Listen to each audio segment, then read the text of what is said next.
with Pat Ahumada.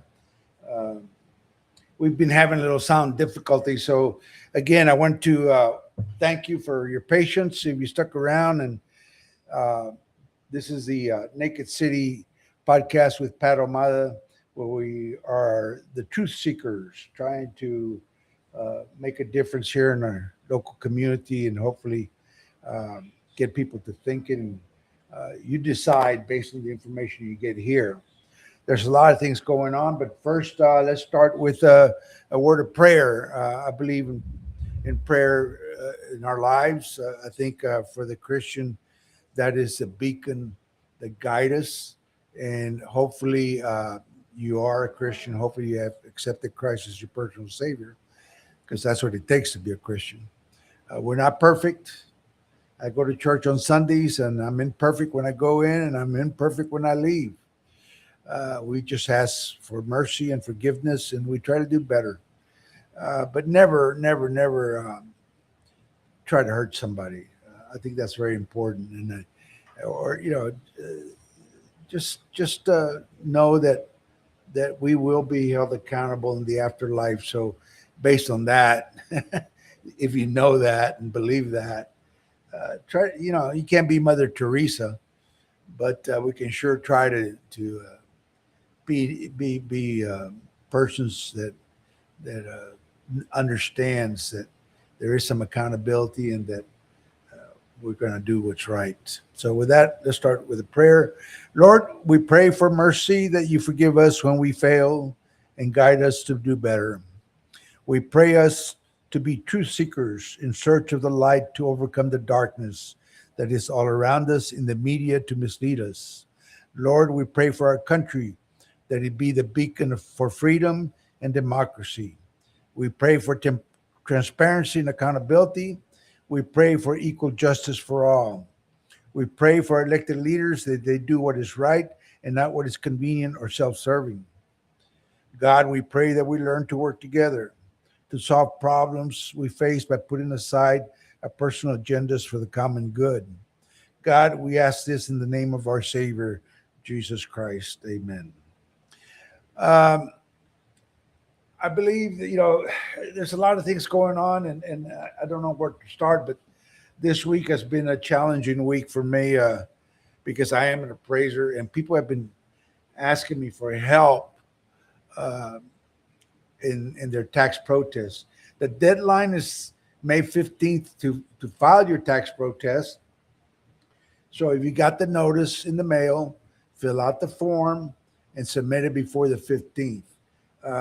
Based on that, I can tell you that people are, some people don't understand how to go about it, but uh, if you file that tax protest like I'm telling you to, I think you'll kind of figure it out.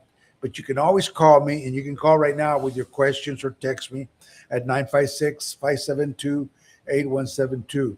Right now, I got 13 right here, 13 protests that I will be helping um, in this process. 13 properties there. And let me show you. Your tax protest is like this. It comes in the mail, and it says notice of protest tax year 2026. It comes from the Cameron County Appraisal District. And the first thing you're going to check is the first check box.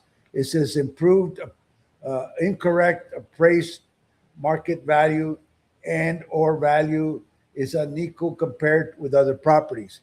That's the first box you check. Then you turn it around, read the thing and answer the questions. Then you turn it around, and there's in this little square right here, you see up the top over here, you'll see uh, if you indicate how you wish to appear for your protest. And there's a little box there. I would check it in person. That's the best way. And then you go below that, and there's another little box where it says evidence requested. This is their evidence. You check that box. That way, they're obligated to send you what they base your valuation on, their evidence. And it's supposed to be comparables similar to your property to justify the increase in valuation, which leads to higher taxes. Okay. Then you go down and it says, do you request an informal conference with the appraisal office before your protest hearing? It's important that you check that box. Okay. You say yes. This means that they're going to give you notice, and then you're going to meet with one of the representatives there at the appraisal district, which is an appraiser that will sit with you and go over uh, what they value your property, and they'll hear you out why you disagree, and you take their evidence with you and say, look, these comparables you submitted, they're too far away, or they're not in a similar neighborhood, or they're not similar to my property, so therefore I don't think they're good comparables. And you try to negotiate your valuation down. If that's the case, there's many factors that play into protesting your property. So you got to look at it and then decide how you want to approach it. But at least you have their evidence, okay? And you can take pictures of your property. If it's in bad condition, you had a roof leak or something like that, or the roof is need replacing, that it's ending the economic life of your roof. And if you have that, take pictures of the defects and show it to them, But take hardback pictures. I mean, have them developed, because they don't accept USB hard drives or anything like that. Have them developed. And when you see their evidence and they're submitting similar comparables to you or what they're supposed to be, and let's say your roof needs replacing, but all the comparables, they're fairly new. They don't need replacing. So right there, that's the point of negotiation. Say, look, my house has more deterioration than these comparables. But not only do you look at the improvements, you look at the lot value also in your protest, because maybe they didn't go up on the improvement from last year or the year before, but they went tremendously up on your land value. If they did that, then you ask them for the land comps. Hey, I want to know how you justify this. So, and listen to them, because they're going to try to justify it. And you're going to have to be quick on your feet and say, look, that's not comparable to mine, or that's too far away from mine, or that's in a better subdivision, or whatever. If you can find reason, and that it's obvious and logical that it's not a good comparable applicable to yours, that's a point of negotiation. So anyway, you get to the informal before you get to the formal, which is called the ARB here, the panel hearing. There you go, and you have a panel of people there that will hear your case, and they'll hear the appraisal district case, and then based on what you all say there, they will decide. It's like a court proceeding. They will decide whether to lower it, keep it the same, or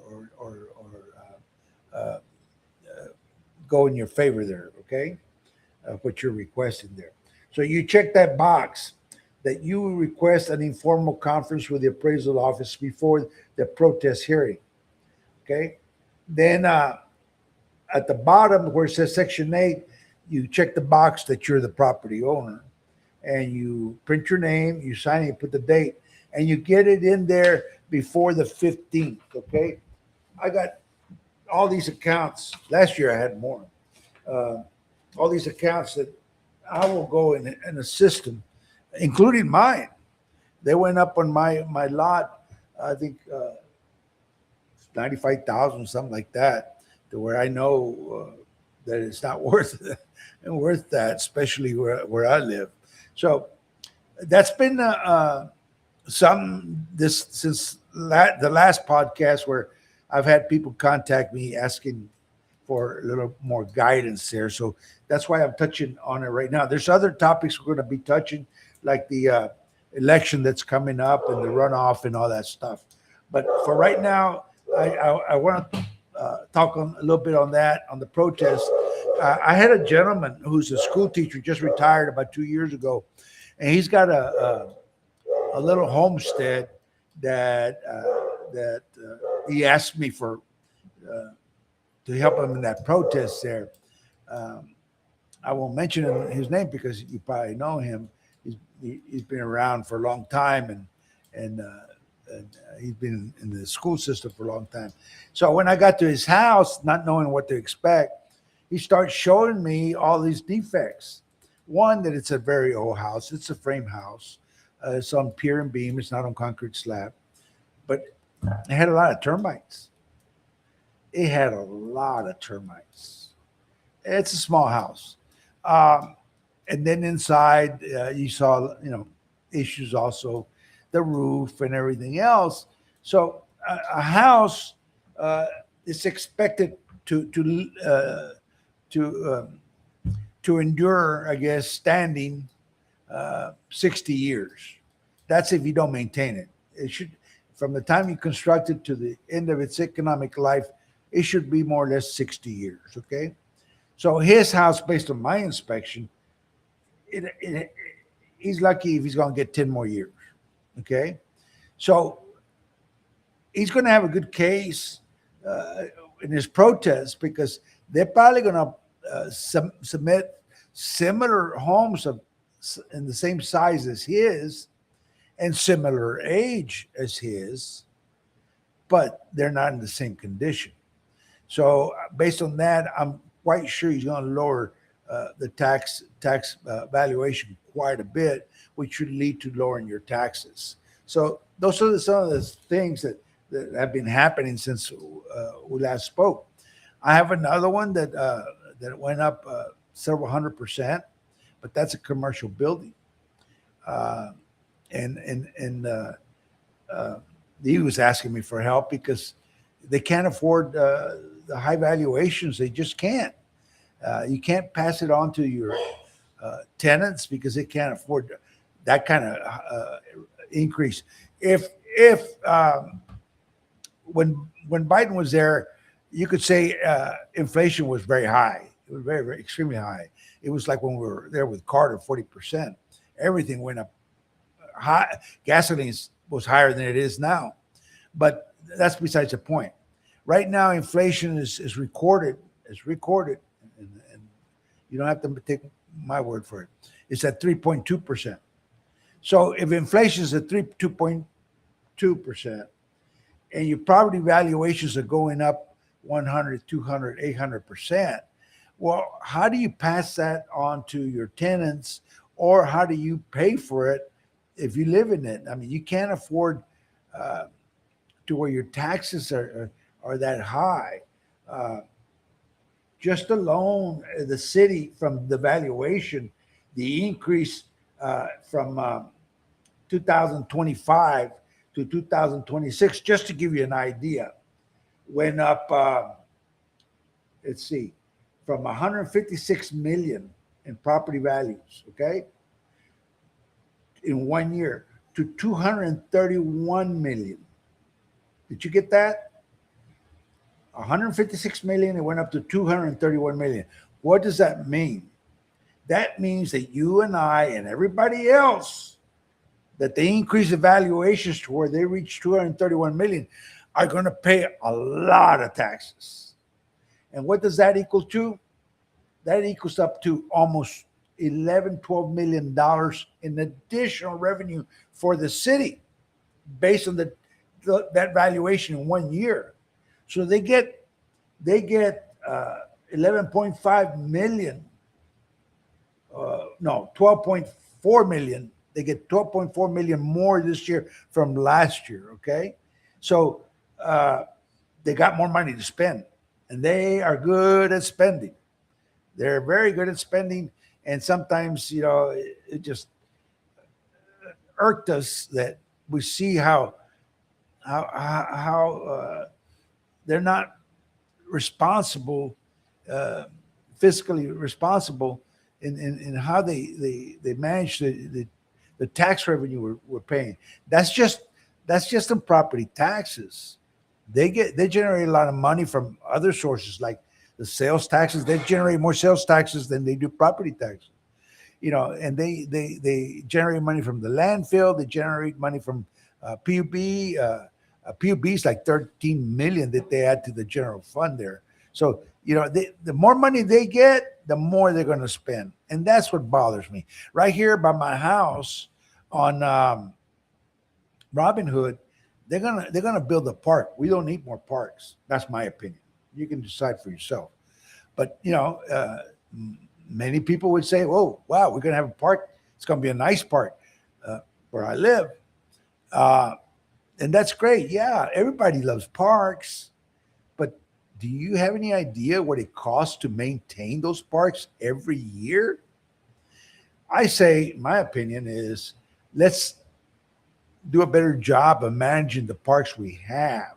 Okay, and and if you're going to be spending millions to build a new park when we got the sports park that is like the elephant, you know, uh, it takes a lot of money to maintain that park and other parks, and we have beautiful parks. But you got to stop and say, where are our priorities? When the police department in 1991, when I was mayor, they had 17 to 21 police officers per shift. Okay, and today they have less. I heard they have less, and the city is grown. We were like 80, 90 million, 90,000 people living in Brownsville back then, and now we're close to 200,000. And the city limits has expanded out, so we got more territory to cover, and we don't have more police officers to do that. That is a priority. Public safety is a number one priority. So we I think need to better manage uh, our resources and don't build so many parks. Stop building this one. It must have cost quite a bit for the land. I bet you cost over $1 million. Okay. Um, I got a text right now from Martha Chrislip. She says we have taxation without representation. Why do we have to pay taxes at a home that is paid in full?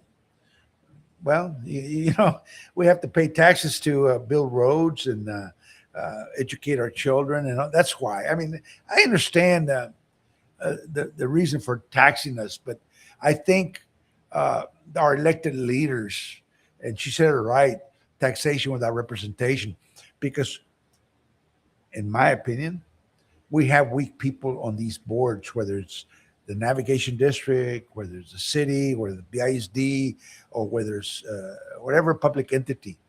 We have weak boards that don't have the political will, okay, to say, hey, stop. Let's get our priorities and needs in line with our budget. And let's stop this wasteful spending. Where can we cut the expenses to where we don't have to raise taxes? In fact, we can adopt a no new tax method of taxation. What does that mean? If the city is going to bring in $50 more million, it's going to bring in let's see, $12.4 million more this year than last year. When then they should lower the tax rate equal to the 12.4 million, or a little, maybe a little more, a little less. Okay, depending on the budget and what their priorities are. Maybe they can lower the tax rate to where we're paying the same or almost the same as last year in additional revenue of 11.5. I mean, one $11 million, whatever it was there, uh, that it generates now, the new valuation. So going back and saying, okay, yes, we're getting, there's more construction, all this other stuff, or the valuations have gone up. The same house that was worth 80,000, now you valued it at 200,000, so it's generating more taxes as income to the city. We can lower that to where they're paying almost the same as last year. That's the no new tax method of setting the tax rate to where it's equal to or more or less to the additional revenue over the previous year. So I think the city and all these entities, those people on the board here don't have that political will to say, hey, we can do with less. We need to cut back on administration or parks or whatever. We need to build the better roads or maintain the roads. We need to do the things that we need to do instead of having the things that we would like to do, uh, and maybe give people a break to where they can afford their first new home or maintain their existing home, and where it's not a burden. Um, the the county, for instance, the county has said that it did not raise taxes. In fact, it lowered taxes, and it did. And if you look at it closely, the county went from 42 cents per hundred, okay, to some little bit less than the year before, okay. But they had an increase in revenues of 10.65 million. That doesn't mean that increased the property tax rate. That just means the property valuation increased. And that has nothing to do with the county board. It has to do with the appraisal district who values the properties. So, so that's going to lead me to touch where I've been seeing some very ugly, ugly posts that I think lack honesty, and I think they shouldn't be on Facebook.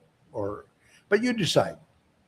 I've noticed Steve Guerra saying that Eddie increased the taxes. Well, he did not increase the taxes. He lowered the tax rate, maybe by a little, but he did lower it. It didn't go higher. Okay, so that's not the truth. So why is he posting stuff like that to mislead people in believing that Eddie and the board increase your taxes? They didn't increase your taxes. Okay. Then I've seen other things on ads, I guess, on Facebook where it says that Eddie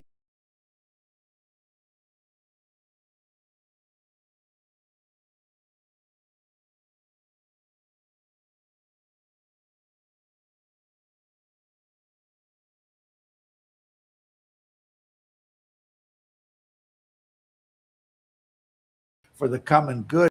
But some people don't want you there, and they'll do anything but they can to get you out of there. And stuff like this, I find it irreprehensible. I don't think it's right for people to put in these kind of ads, because if Eddie were under investigation, that doesn't mean he's guilty anyway.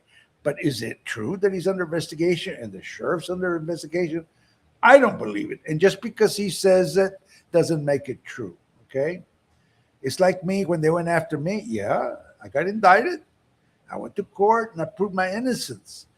So I think this is not a good basis to make your decision before you vote, because some political person wants to put something out there to gain your vote, okay?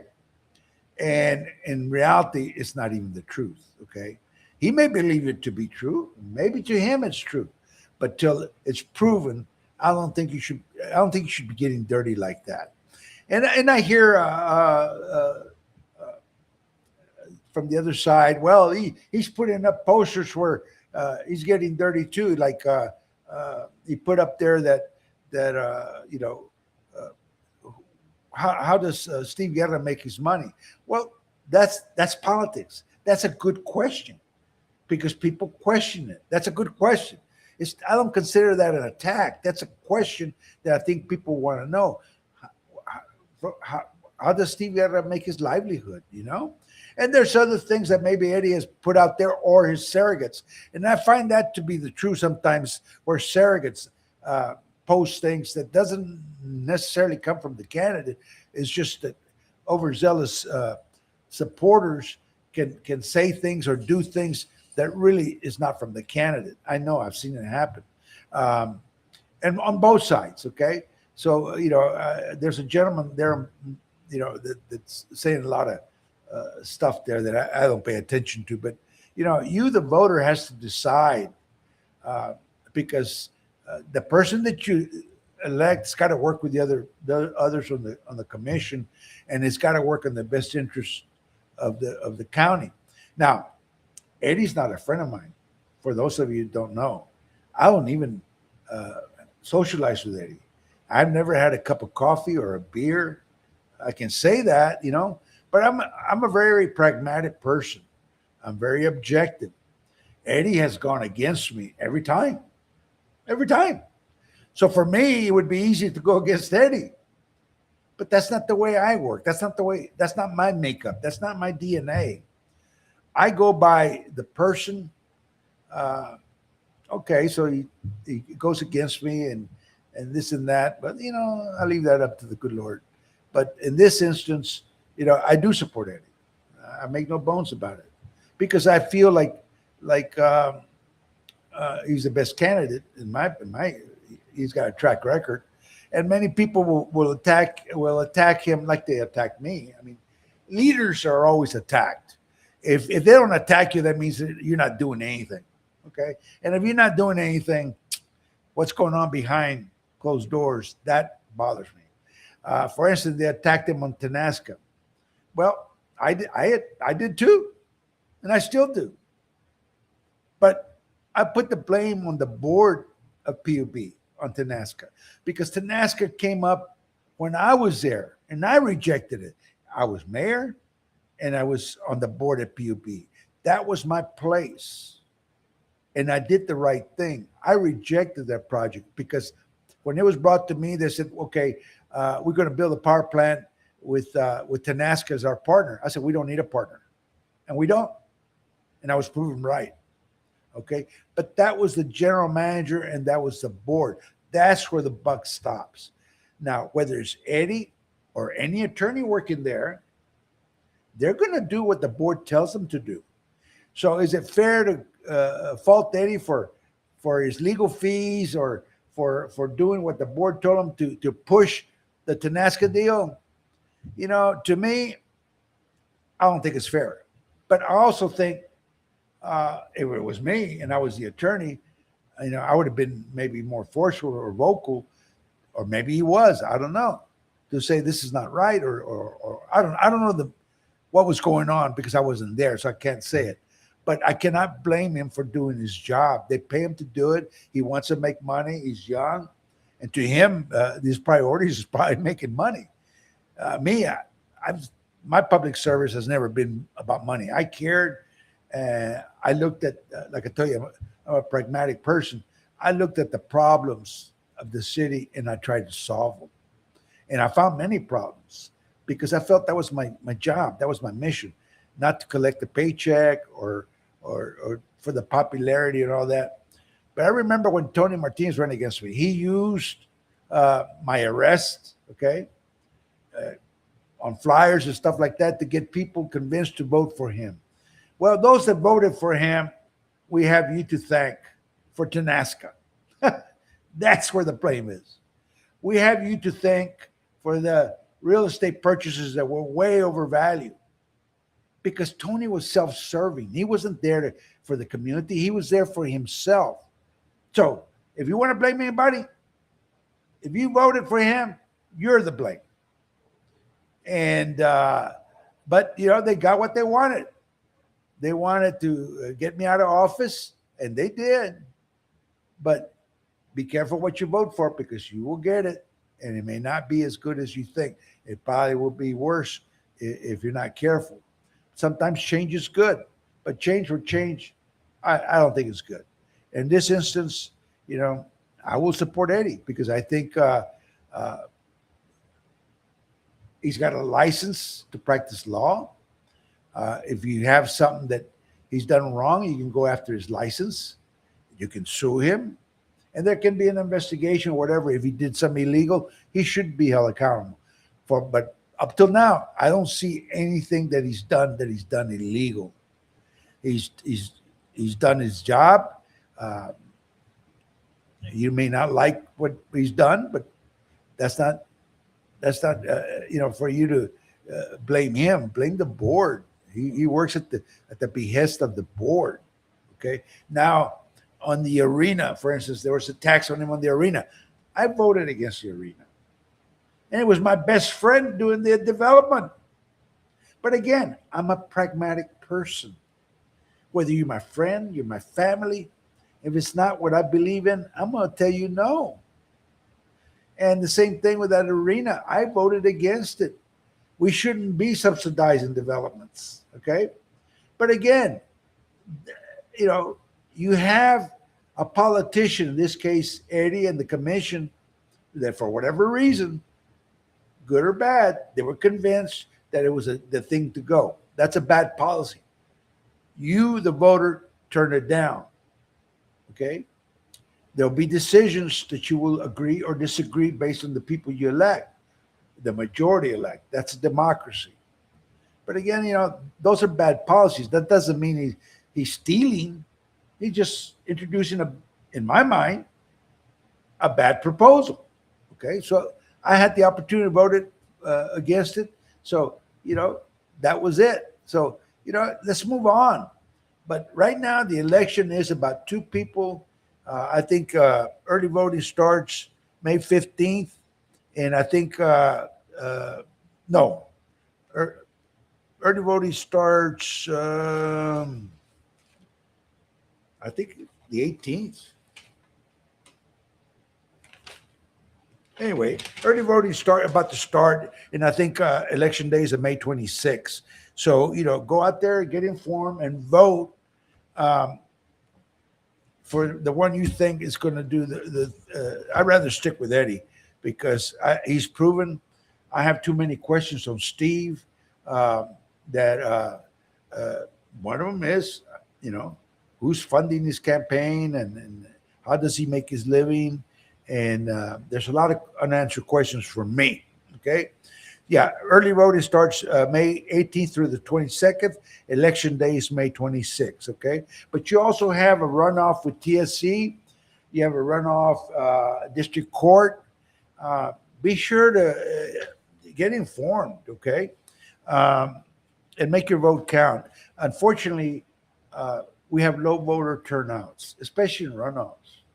So, you know, do your good deed there and get others in your family and friends to go vote. I talk to people, they vote, and then sometimes they vote, sometimes they vote.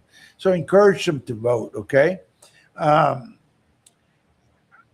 There's some people that have the party mentality in their voting. Okay, I don't do that. I'm a registered Democrat. I'm proud to be a Democrat. And it's not popular right now, by the way, in case you don't know. They're always attacking us because of the radicals that I think have hijacked and taken our part. They're taking over the party. The Democrat Party isn't the JFK Party. You know, ask not what your country can do for you, but ask what you can do for your country. Now it's inverted. Everything's upside down. Truth is a lie. The lie is truth.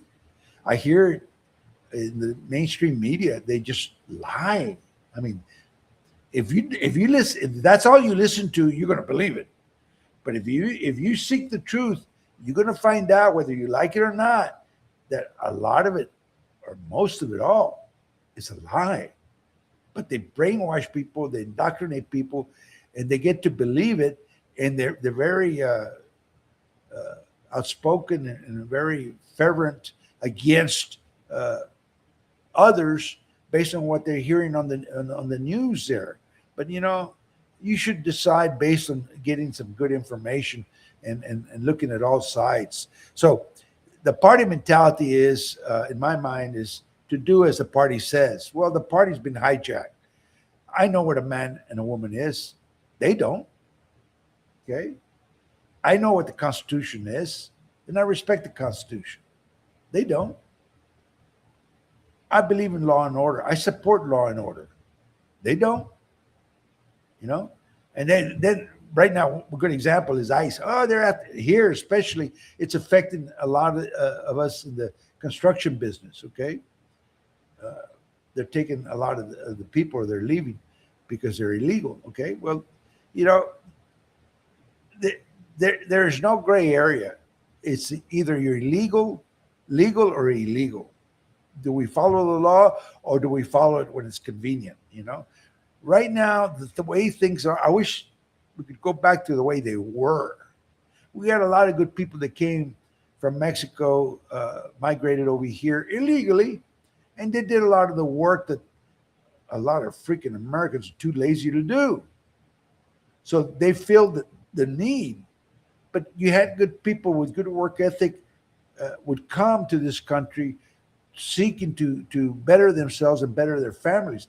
But you may be a Biden supporter, but what Biden did, bringing in 20, 25 million to this country unvetted, has created a mess. I mean, just almost,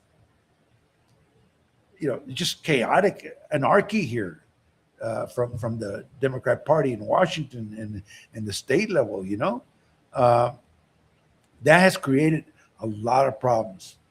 You see, and a lot of it you don't see because they don't put it on the main media, doesn't put it out there. But you see innocent people being hurt, murdered, raped, trafficked, drugs coming in, killing our young, and all that. Biden, the truth is the truth. This is not about party. This is about people dying or getting hurt because he let so many people in that were unvetted. That's not right. I don't care how you slice it. I don't care how you try to justify it. Right is right, wrong is wrong. And you can't tell me it's okay to cut somebody's throat in the subway or light them on fire. Or, what if it's your child? What if it's your parent? What if it's your grandparent? Remember Penny? He defended people in the subway. He was facing prison for doing it because the radicals prefer crime over law and order and prefer to support the murderers and the people that would do harm than support somebody like Penny who took action to protect people on the subway. And this is not about color. It's not about racism. Obama did that to us. He divided our country. He hates America, in my opinion. Okay? I voted for him. I voted for that scoundrel the first time. But apparently he has some prejudices he can't deal with. So,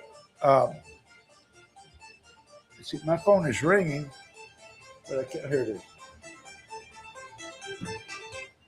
Hello? Hello? Hello?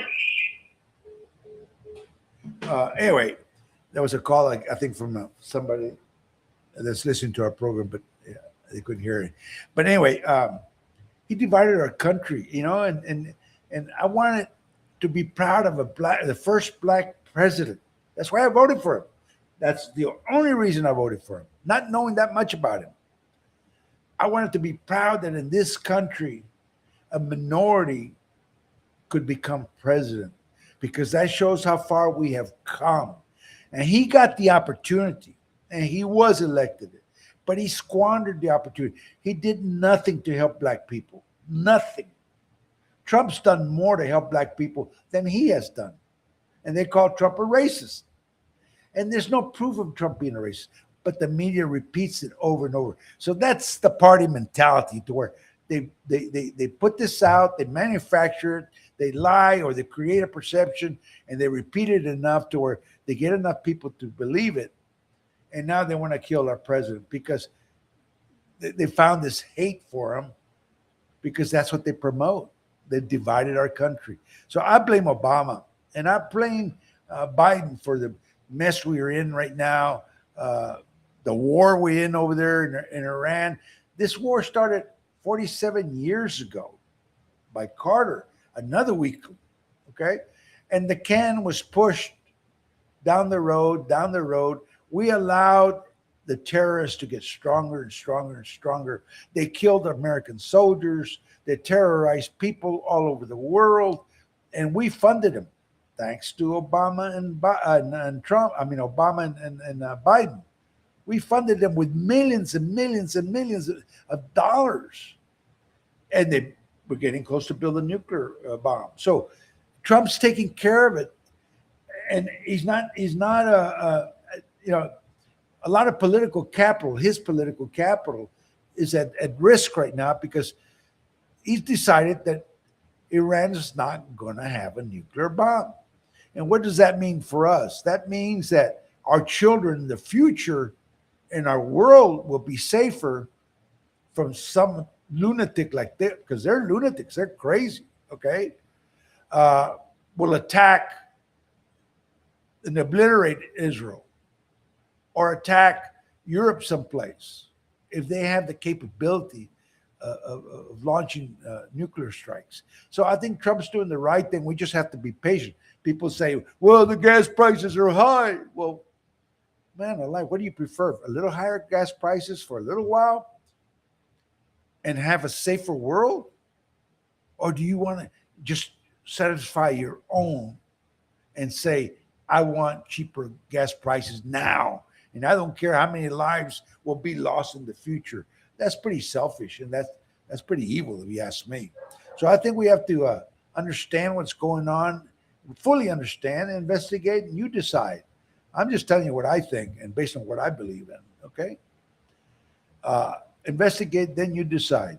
Why? Because I think my children, my grandchildren, I don't want them to go to war because we neglected to take care of this problem that's been going on for 47. They started the war 47 years ago, and it's been going on and on and on. But they were getting closer to building a nuclear weapon to where they had to be stopped. Thank God for somebody who is a leader, has a political will to say, no, we're not going to allow this to happen, and he's going to take action.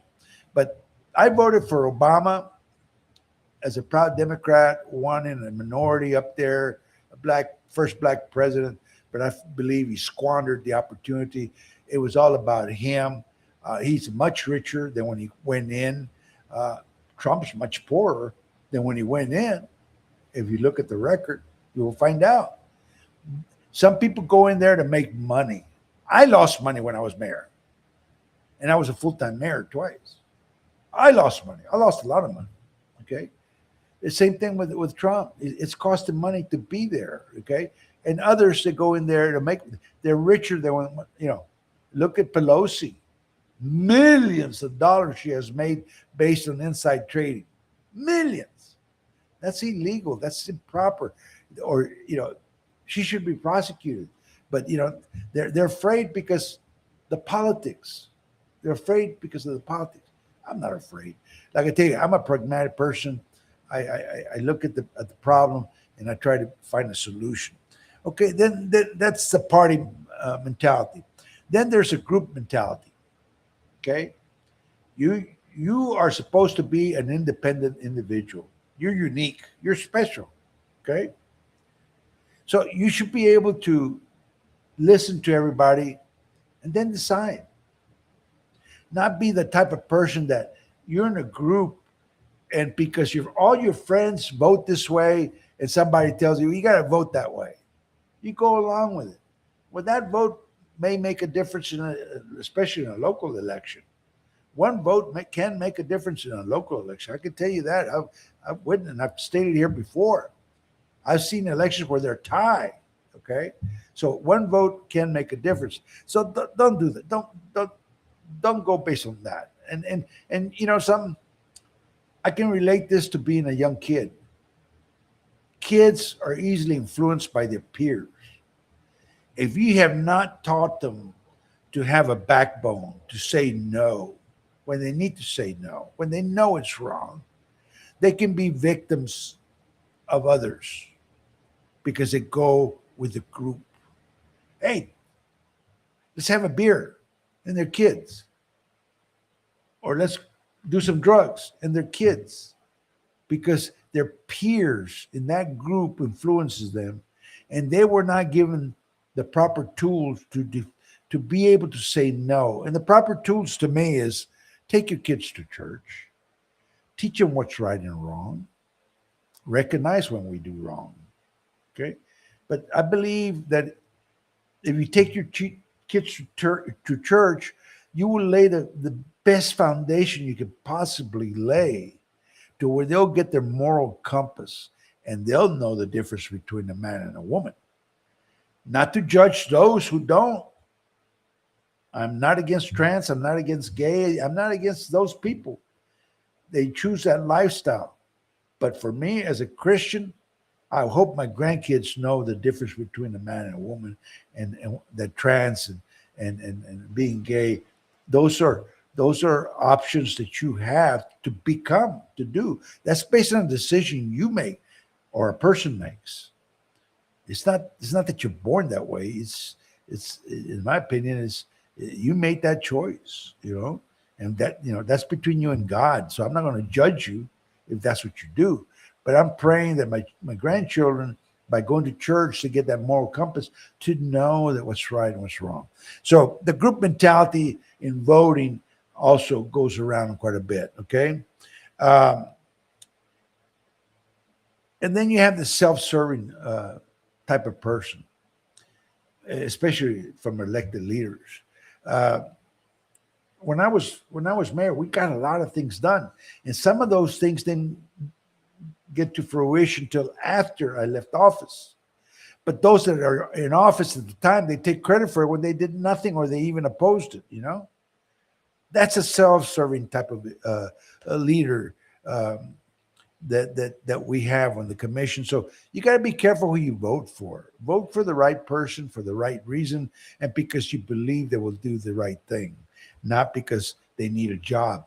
A lot of people seek the position because they need a job or they want to feel important.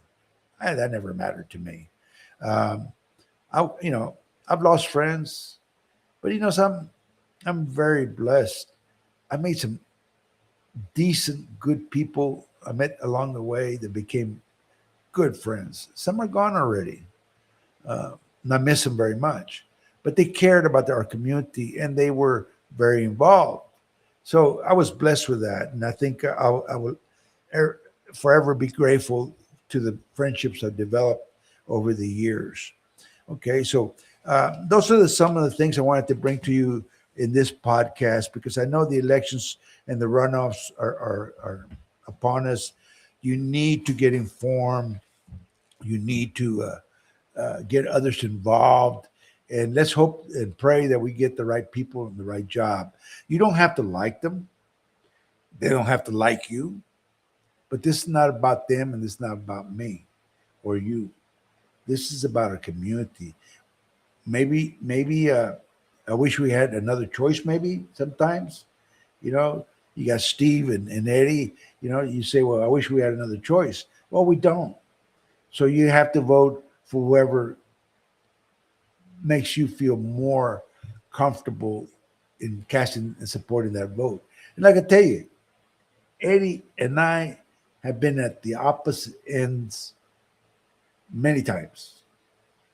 But I'm not the type of person that maybe in the heat of the moment. One time I called him a little midget, uh, at the heat of the moment because that's what I felt. Man, maybe I shouldn't have done that. And sometimes I regret those things. But that's not my point. My point is that just because maybe they don't like you or you don't like them, we're talking about our community. Um, we've never been friends, and it's not about me. It's about what I want for the county, and I think Eddie will work better with the commission that he has right now. I think he's accomplished a lot of things. There's a lot of things I don't agree with. A lot of things I don't agree with, like that arena. I didn't agree with that, but I know he hasn't increased the tax rate, and I think he is accessible. I didn't like that deal with the constable where he was donating money. I felt real bad about that. I didn't like that deal at all. I think Eddie learned from that. I hope he did anyway. Uh, to have a little more respect and recognize that hey, he worked and he earned it. He deserves the money. It shouldn't be personal, and it should not be based on the party mentality. You're Republican, you're Democrat, because I'm a Democrat, and I may feel very strongly against some of the things that are going on in the party, but I'm not giving up on the party. Right now, I think we're lost. We need younger people to come into the Democrat Party to bring change. I believe it can happen. I think we can take our party back because these crazy nuts, they're just crazy. And I can say that very clearly. And if you don't like it, that's too bad. If you're a Democrat, you don't like me saying it, it's too bad. I don't care. They've hijacked the party.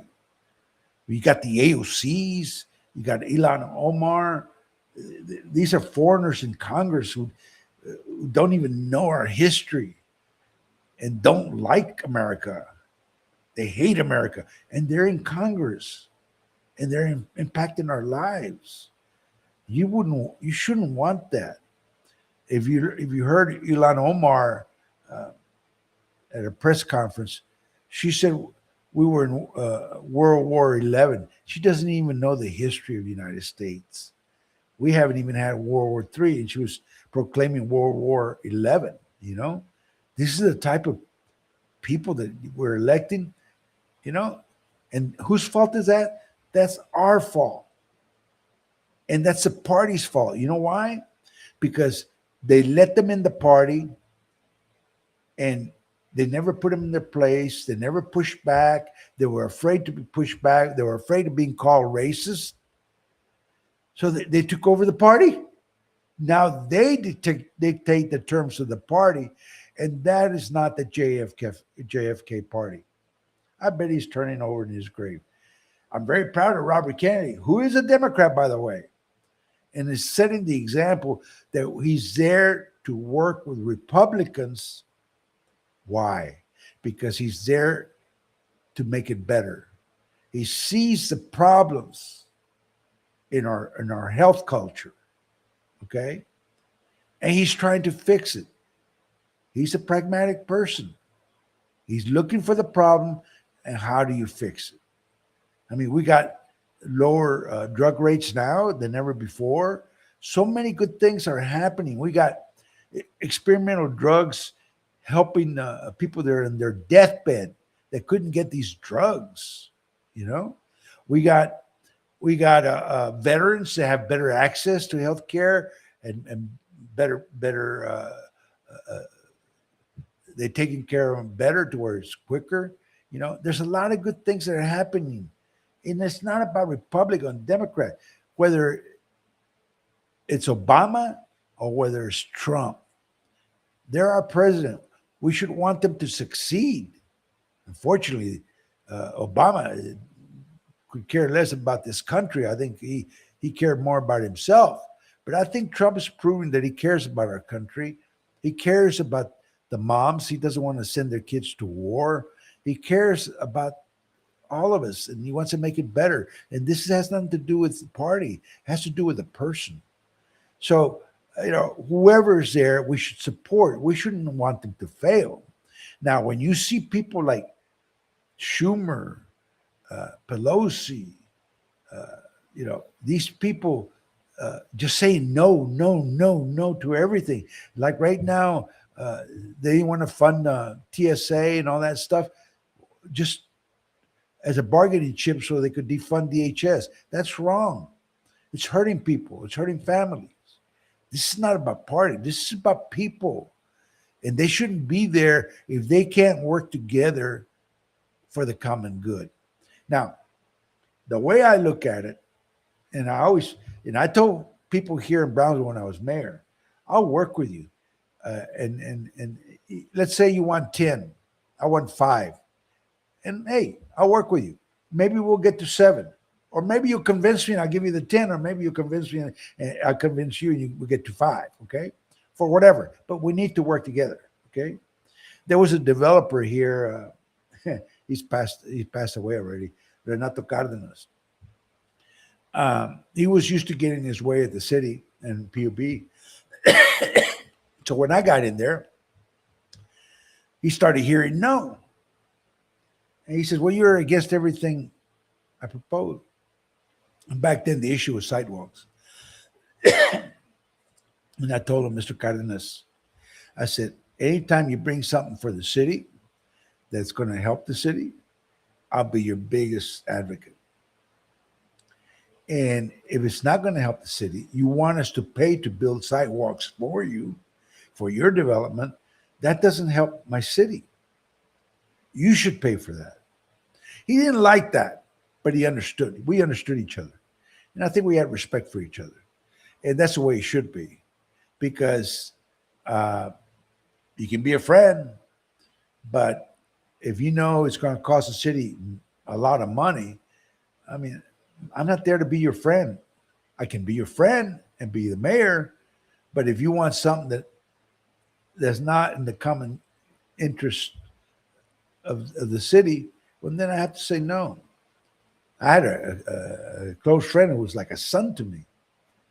He wanted me to approve something in the zoning matter, and I was asked by the police chief to say no, and he explained to me why, and I said no.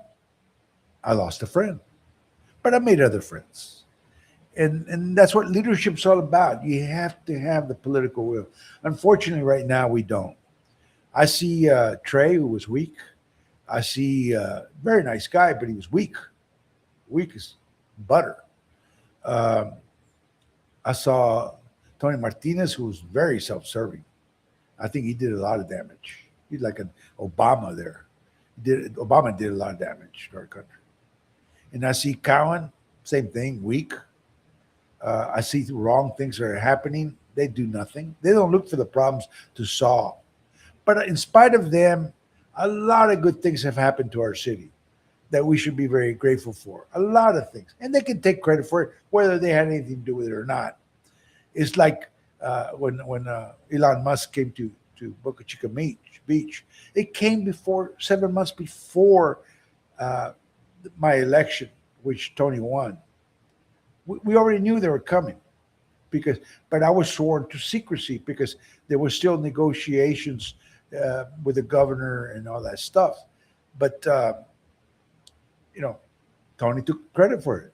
I couldn't take credit for it, and I was there, even if I could have talked about it. You know why? Because in spite of me or anybody here in this community, it was going to happen anyway. And you know why? Because the one that made it happen was the governor and Elon. The governor provided the incentives. We helped a little bit, but it was like a drop, half a drop in a bucket. But the one that really worked real hard to make it happen was the governor. Give him credit where credit is due. That's why we had SpaceX, and the same thing with LNG and the oil refinery and these big projects. I don't know how much any of our leaders had to do with it, or it was going to happen regardless of them. I don't know because I'm not there. But I do know that, the leadership that we've had or that I mentioned, we could do a lot better. But the people don't vote, and the people are easily led either, like I said, by a party mentality or a group mentality or a self-serving mentality. What's in it for me? We need more people to get involved. Make sure they go vote. Make sure they get informed. Vote for the right person, not because you know them, but because you know they're going to do the right thing. Okay, so I'm going to ask you right now that with the early voting starting, not to forget to put it on your calendar, May 18th, and it ends May 22nd, and election day is May 26th. So get started now. Make your list and start calling your friends and family. Okay, remind them, hey Sue, early voting starts 18th. Can I go pick you up? Well, let's go together, or something. Give them the incentive or prod them, to participate. To vote. Hey, what do you think of this guy? What do you think of Steve? What do you think of Eddie? Whoever you're interested in, and see what they have to say. And it should not be nice. He didn't shake my hand. Believe it or not, I heard that. I didn't see you. you know, so people are sensitive. And I know that, but I mean, you need to get informed. Go vote. Um, I want to tell you about the tax rates. Okay, in closing, BISD has 0.83 per 100. South Texas ISD has 49 cents per 100. The city of Brownsville is 60 cents per 100. The navigation district is 25 cents per 100. Cameron County is 42 cents per 100. And TSC is 11 cents per 100. I'm rounding, okay? Uh, if you want to figure out what the tax would be for your property, you based on the entity that's going to tax you, like the city or whatever. Let's say you let's say your property is $100,000. Okay, uh, you get let's say it's valued at 100,000. You get 100,000. Okay, you put it on your calculator. 100,000. Okay, 100,000. Then you divide it by 100. Okay, then you multiply by the tax rate, which is 0.60 for the city. So if you have $100,000 home, your taxes will be 600 a year based on that tax rate of 0.60. And the same thing with all the entities, and you can figure out your tax rate. Okay, that's why it's important to know if the tax rate went up or down. BISD has the highest tax rate, and I think they have close to $500 million in their budget. And I think a lot can be done to streamline and cut expenses and better administer that money. So I'm interested in running for BISD. Okay, so you'll be hearing about that in the future there. Then you have the navigation district, which Luis Real proposed to eliminate the 25 cents per 100. Well, I talked to some people who are involved there. He can't do that. So he's not going to fulfill his campaign promise. People that voted thinking that he was going to be able to do that are going to be disappointed because he can't do it. That tax rate helps the navigation district have credit. Without that, you don't have the credit that you need to do capital improvements because that is pledged. Part of it's pledged to servicing the debt. It guarantees the issuance of the bonds to do the projects and stuff like that. So he's going to disappoint a lot of people that went and voted just because they believed him, because they didn't bother to investigate. And that's a good point to make. You hear people making promises, but they're not going to be able to keep them. And some that believed it will say, well, he didn't keep his word. Well, he can't, even if you wanted to, because we need that tax base. Now, it doesn't have to be 0.25 cents per 100.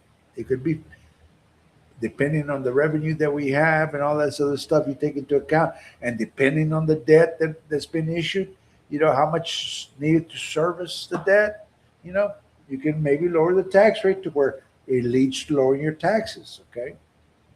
So again, the Steve Guerra saying that Eddie raised your taxes, that's not true.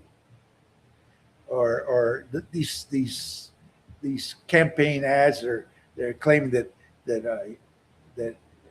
it's a criminal enterprise Eddie's involved in, and Eddie's got a license, so I don't think, as an attorney, I don't think he's going to put at risk that. So I don't believe that to be true at all.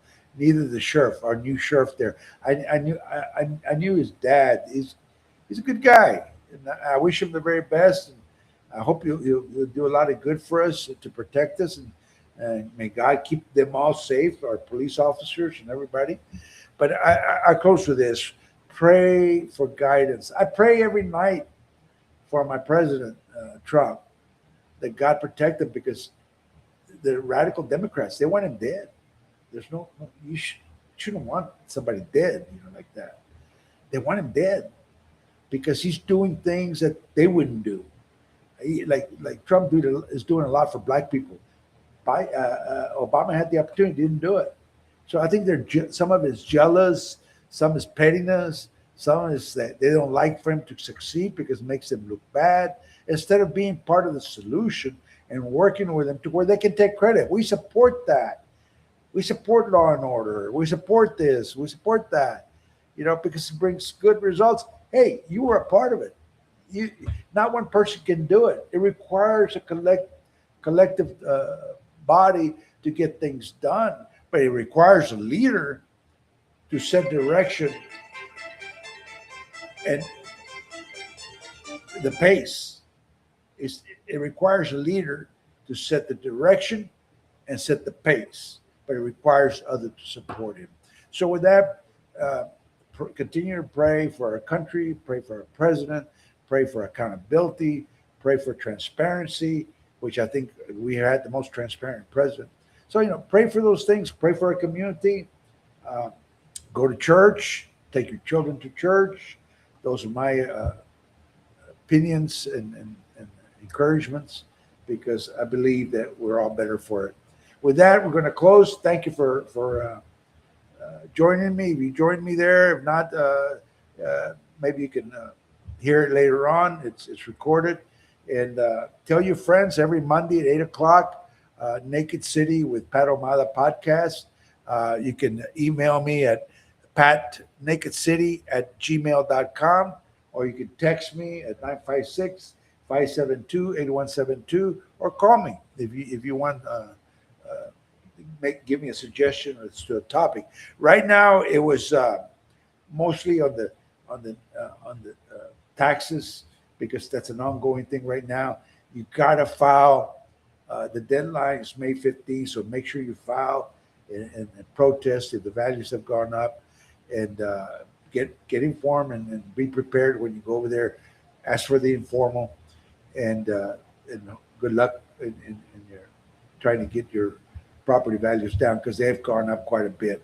And also tell your representatives, whether it's a county, city, or school board, to watch the spending, cut the waste, and administer, be better stewards of what they're being entrusted with. The taxes that we pay is not their money to just spend like drunken sailors. It's there to be frugal, spend it in the best interest, and how is it going to make it better? That's a question that needs to be asked. And are we paying too much? Those are the questions they need to ask. And with that, God bless you. Thank you for joining me. There's several comments here. You're so funny. That's right. Told you for starting the podcast. Everyone needs to know. Okay. People need to get involved, know who your candidates are. So all those comments are appreciated. Let's see, there's one here. People need to get involved. Okay. Well, thank you for the comments, you all. And God bless you. And we'll see you next week. Thank you.